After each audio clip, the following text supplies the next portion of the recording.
Season 17 ನಲ್ಲಿ ಆರ್ಸಿಬಿಯದ್ದು ಮುಗಿದ ಅಧ್ಯಾಯ. ರಾಜಸ್ಥಾನ ರಾಯಲ್ಸ್ ವಿರುದ್ಧದ ಎಲಿಮಿನೇಟರ್ ಪಂದ್ಯದಲ್ಲಿ ಸೋತು ಟೂರ್ನಿಗೆ ವಿದಾಯ ಹೇಳಿದೆ. ಇನ್ನೇನಿದ್ರು 2025ರ IPL ನತ್ತ ಅಭಿಮಾನಿಗಳ ಚಿತ್ತ ನೆಟ್ಟಿದೆ. ಈ ಸಲ ಅಲ್ದಿದ್ರೆ ಮುಂದಿನ ಸಲ ಕಪ್ ನಮ್ದು ಅಂತ ಫ್ಯಾನ್ಸ್ ಈಗಾಗಲೇ ಸ್ಲೋಗನ್ ಶುರು ಮಾಡಿದ್ದಾರೆ. ಆದ್ರೆ 2025ರ ಟೂರ್ನಿಗೂ ಮೊದಲೇ ಆರ್ಸಿಬಿ ತಂಡದಲ್ಲಿ ಮಹತ್ವದ ಬದಲಾವಣೆ ಆಗೋ ಹಿಂಟ್ ಸಿಕ್ಕಿದೆ. ಅದು ಕೂಡ ನಾಯಕನ ಬದಲಾವಣೆ. ರಾಯಲ್ ಚಾಲೆಂಜರ್ಸ್ ಬೆಂಗಳೂರು ತಂಡಕ್ಕೆ ಹೊಸ ಸಾರಥಿ ನೇಮಕ ಮಾಡೋಕೆ ಎಲ್ಲ ಸಿದ್ಧತೆ ನಡೀತಾ ಇದೆ. ಕ್ಯಾಪ್ಟನ್ಸಿ ರೇಸ್ ನಲ್ಲಿರೋ ಆ ಆಟಗಾರ ಯಾರು? ಫಾಫ್ ಬಳಿಕ ತಂಡದ ಜವಾಬ್ದಾರಿ ಯಾರಿಗೆ ಸಿಗಲಿದೆ? ಕೊಹ್ಲಿ ಮತ್ತೊಮ್ಮೆ ಬೆಂಗಳೂರು ತಂಡದ ನಾಯಕನಾಗ್ತಾರ?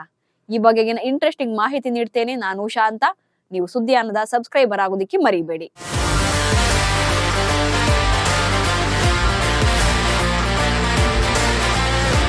ರಾಯಲ್ ಚಾಲೆಂಜರ್ಸ್ ಬೆಂಗಳೂರು ತಂಡ IPL ಟೂರ್ನಿಗೆ ಒಂಥರ ಬೂಸ್ಟರ್ ಡೋಸ್ ಇದ್ದಂಗೆ. ಕಪ್ ಗೆಲ್ಲದೇ ಇದ್ರೂ ಕ್ರಿಕೆಟ್ ಲೀಗ್ ಇಷ್ಟೊಂದು ರಂಗು ಪಡೆದುಕೊಳ್ಳೋಕೆ ಮೇನ್ ರೀಸನ್ ಇದೇ ಆರ್ಸಿಬಿ. ಅದು ಆಟಗಾರರೇ ಆಗಿರ್ಲಿ ಅಥವಾ ಫ್ಯಾನ್ಸ್ ವಿಚಾರದಲ್ಲೇ ಇರ್ಲಿ. Virat Kohli, AB de Villiers, Chris Gayle, Maxwell, Dinesh Karthik ಹೀಗೆ ಸಾಕಷ್ಟು ಆಟಗಾರರು ಆಟದ ಜೊತೆಗೆ ಕೋಟ್ಯಂತರ ಫ್ಯಾನ್ಸ್ಗೆ ಮಸ್ತ್ ಮನರಂಜನೆ ನೀಡ್ತಾನೆ ಇದ್ದಾರೆ.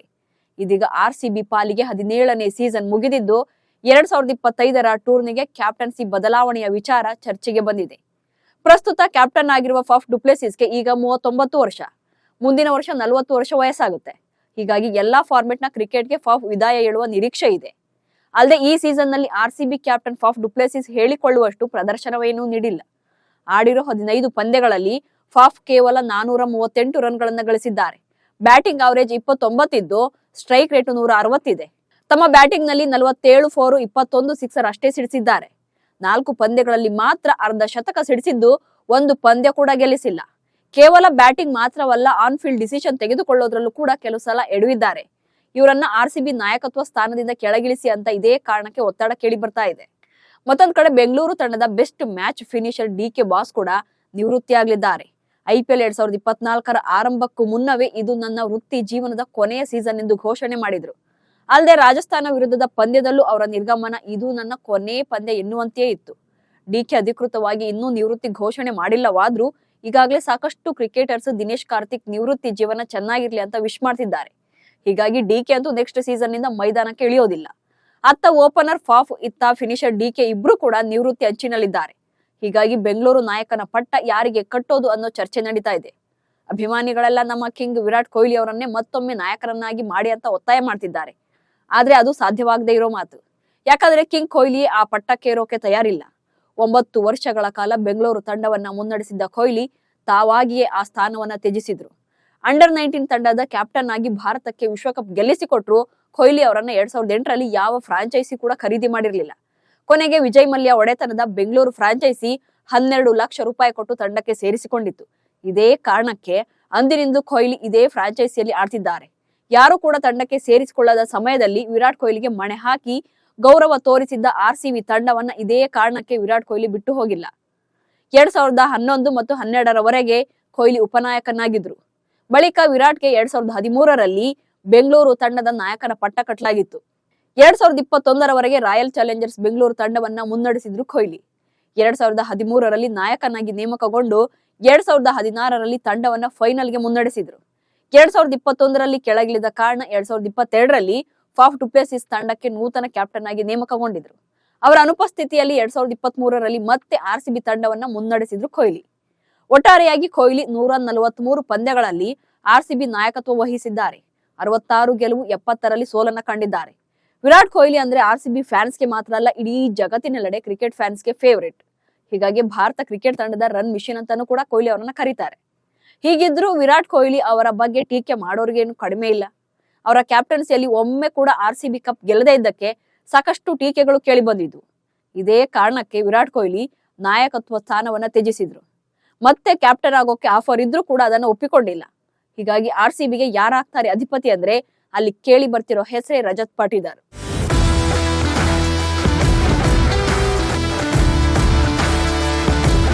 ವಿರಾಟ್ ಕೊಹ್ಲಿ ಬಿಟ್ರೆ ತಂಡಕ್ಕೆ ಸದಾ ಆಸರೆ ಆಗ್ತಿರೋದು ಇದೇ ಪಟಿದಾರ್. ಈ ಸಲ ಕೂಡ ಪಟಿದಾರ್ ಆರ್ಸಿಬಿ ಪರ ಅಬ್ಬರಿಸಿ ಬೊಬ್ಬಿರಿದಿದ್ದಾರೆ. ಅವಕಾಶ ಸಿಕ್ಕಾಗ್ಲೆಲ್ಲ ಚೆನ್ನಾಗಿ ಆಡಿದ್ದಾರೆ. Patidar batting style, strike rate ನೋಡಿದ ಫ್ಯಾನ್ಸ್ ಹಳೆ ಕೊಹ್ಲಿಯೇ ನೆನಪಾಗ್ತಾರೆ ಅಂತಿದ್ದಾರೆ. ಅಲ್ಲದೆ ಲಾಂಗ್ ಟರ್ಮ್ ದೃಷ್ಟಿಯಿಂದ ರಜತ್ ಪಟಿದಾರ್ಗೆ ಕ್ಯಾಪ್ಟನ್ಸಿ ಪಟ್ಟ ನೀಡಲಾಗುವುದು ಎಂದು ವರದಿಯಾಗಿದೆ. ವಿದೇಶಿಗರಿಗೆ ಕ್ಯಾಪ್ಟನ್ಸಿ ನೀಡೋ ಬದಲು ಭಾರತದ ಯಂಗ್ ಕ್ರಿಕೆಟರ್ ರಜತ್ ಪಟಿದಾರ್ಗೆ ಬೆಂಗಳೂರು ಕ್ಯಾಪ್ಟನ್ಸಿ ನೀಡಬೇಕು ಎಂಬ ಒತ್ತಾಯ ಕೇಳಿ ಬಂದಿದೆ. ಈ ಸೀಸನ್ ನಲ್ಲೂ ಕೂಡ ಪಟಿದಾರ್ ಸ್ಕೋರ್ ಚೆನ್ನಾಗೇ ಇದೆ. 15 ಪಂದ್ಯಗಳನ್ನ ಆಡಿರುವ ಪಟಿದಾರ್ 398 ರನ್ಗಳನ್ನ ಗಳಿಸಿದ್ದಾರೆ. ಈ ಪೈಕಿ 5 ಅರ್ಧ ಶತಕಗಳಿವೆ. ಅದು ಕೂಡ 177.13ರ ಸ್ಟ್ರೈಕ್ ರೇಟ್ ನಲ್ಲಿ ಅನ್ನೋದೇ ವಿಶೇಷ. 2021ರಿಂದ IPL ನಲ್ಲಿ ಆಡ್ತಾ ಇರುವ ಪಟಿದಾರ್ ಈವರೆಗೂ 21 ಮ್ಯಾಚ್ ಗಳನ್ನ ಆಡಿದ್ದು ಒಟ್ಟಾರೆ 799 ರನ್ಗಳನ್ನ ಕಲೆ ಹಾಕಿದ್ದಾರೆ. ಈ ಪೈಕಿ 112 ಅವರ ಹೈಯೆಸ್ಟ್ ಸ್ಕೋರ್. ಸ್ನೇಹಿತರೆ, ಪಟಿದಾರ್ ಕ್ರಿಕೆಟ್ಗೆ ಅದೆಷ್ಟು ಇಂಪಾರ್ಟೆನ್ಸ್ ಕೊಡ್ತಾರೆ ಅನ್ನೋದಕ್ಕೆ ಒಂದು ಬೆಸ್ಟ್ ಎಕ್ಸಾಂಪಲ್ ಅವರ ಮದುವೆ ಮುಂದೂಡಿಕೆ. RCBಗಾಗಿ ಆಡಲು ತಮ್ಮ ಮದುವೆಯನ್ನೇ ಮುಂದೂಡಿದ್ದು ಬಹುತೇಕ ಜನರಿಗೆ ಗೊತ್ತೇ ಇಲ್ಲ. ರಜತ್ ಪಟಿದಾರ್ ಜೂನ್ 1, 1993ರಲ್ಲಿ ಮಧ್ಯಪ್ರದೇಶದಲ್ಲಿ ಜನಿಸಿದ್ರು. ಬಲಗೈ ಬ್ಯಾಟರ್ ಆಗಿರುವ ರಜತ್ ದೇಶಿ ಕ್ರಿಕೆಟ್ ನಲ್ಲಿ ಮಧ್ಯಪ್ರದೇಶ ಹಾಗೆ IPL ನಲ್ಲಿ RCB ತಂಡವನ್ನ ಪ್ರತಿನಿಧಿಸ್ತಾ ಬಂದಿದ್ದಾರೆ. ಆಫ್ ಸ್ಪಿನ್ ಬೌಲರ್ ಆಗಿ ಕ್ರಿಕೆಟ್ ಜರ್ನಿ ಆರಂಭಿಸಿದ ಪಟಿದಾರ್ ಇಂದು ಸ್ಫೋಟಕ ಬ್ಯಾಟರ್ ಆಗಿ ಬೆಳೆದು ನಿಂತಿದ್ದಾರೆ. 2021ರ IPL ನಲ್ಲಿ Royal Challengers Bengaluru franchise 20 lakh ರೂಪಾಯಿ ನೀಡಿ ಪಟಿದಾರ್ ಅವರನ್ನ ಖರೀದಿ ಮಾಡಿತ್ತು. ತಮ್ಮ ಚೊಚ್ಚಲ ಆವೃತ್ತಿಯಲ್ಲಿ ಪಟಿದಾರ್ 4 ಪಂದ್ಯಗಳನ್ನಾಡಿ ಕೇವಲ 71 ರನ್ಗಳನ್ನ ಗಳಿಸಿದ್ರು.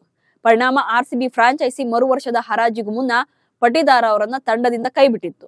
ಬಳಿಕ 2022ರ IPL ಆಟಗಾರರ ಹರಾಜಿನಲ್ಲಿ 20 ಲಕ್ಷ ರೂಪಾಯಿ ಮೂಲ ಬೆಲೆ ಹೊಂದಿದ್ದ ಪಟಿದಾರ್ ಅವರನ್ನ ಯಾವ ಫ್ರಾಂಚೈಸಿ ಕೂಡ ಖರೀದಿ ಮಾಡಲೇ ಇಲ್ಲ.